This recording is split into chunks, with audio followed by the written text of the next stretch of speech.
दोस्तों हो सकता है बवाल फिल्म आप सभी लोगों ने देखी हो या फिर नहीं भी देखी है तो आप देखने का प्लान कर रहे होगे। आप लोगों को पता होना चाहिए ये अभी कुछ दिनों पहले ही रिलीज हुई है एंड पहले प्लान चलने लग रहा था कि ये सिनेमा घरों में रिलीज होगी, बट उसके बाद में इसे अमेजॉन प्राइम पर ही रिलीज कर दिया गया। बट आप लोगों ने कुछ ऐसी कहानियां भी सुनी होंगी कि इसको बहुत ही ज्यादा बैकलैश फेस करना पड़ रहा है इजराइल की तरफ से। आखिरकार क्या वजह रही होगी? इजराइल तो इंडिया का एक बहुत ही ज्यादा फ्रेंडली कंट्री है, तो फिर इजराइल इसको क्यों बैकलैश फेस कराने लग रहा है? तो उसके पीछे एक दोस्तों बहुत इंपॉर्टेंट वजह है, और दोस्तों वो वजह भी शायद इसी वजह से पैदा हुई है क्योंकि इस फिल्म के जो प्रोड्यूसर्स एंड डायरेक्टर्स या फिर एक्टर्स हैं उन्होंने बहुत ज्यादा रिसर्च नहीं कर रखी थी उन चीजों को लेकर के जो कि वो लोग इस्तेमाल करने लग रहे थे बोलने के लिए इस मूवी में जब एक्टर एंड एक्ट्रेस जर्मनी जाते हैं तो वहां पर जब वो कॉन्सेंट्रेशन कैंप में समय बिता रहे होते हैं तो वो एक ऑस्ट्रिच में समय बिता रहे होते हैं। तो वहां पर वो जनरली कहते हैं दोस्तों कि ऐसा ऑस्ट्रिच तो सभी लवर्स की लाइफ में आता है। और दोस्तों सबसे इंपॉर्टेंट इसी मेन लाइन की वजह से ही इस मूवी को बैकलैश फेस करना पड़ रहा है।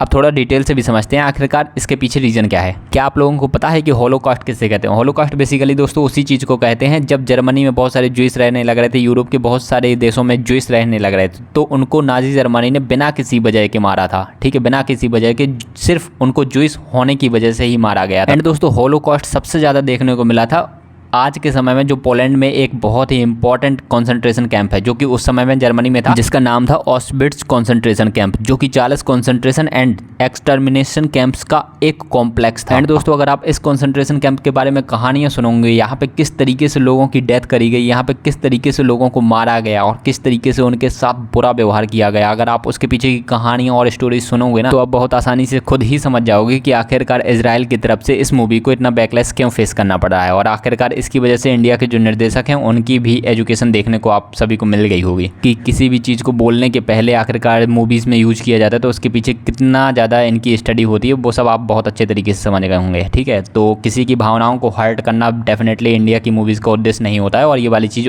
इजराइल ने खुद भी कही है। उन्होंने क्लियरली कहा है कि हमें नहीं लगता कि इंडिया का ये पर्पस था कि हमारी भावनाओं को ठेस पहुँचाएं, बट फिर भी इंडिया को ये वाली चीज़ ध्यान रखनी चाहिए कि इंडिया में किस तरीके की मूवीज़ बन रही हैं वो हमारी भावनाओं को कहीं ठेस तो नहीं पहुँचाने लग रहे। तो बेसिकली दोस्तों उन्होंने काफ़ी सुधारात्मक वे में कहा है और उन्होंने अपनी बात भी हम तक पहुंचाई है, तो आगे आने वाली मूवीज़ में हमें डेफिनेटली ध्यान रखना चाहिए। आई होप आप लोगों को सारा टॉपिक काफ़ी अच्छे तरीके से क्लियर हो गया होगा। अपन मिलते हैं अगले इंपॉर्टेंट वीडियो में। आप लोग अपना ध्यान जरूर रखिएगा। Bye bye, take care.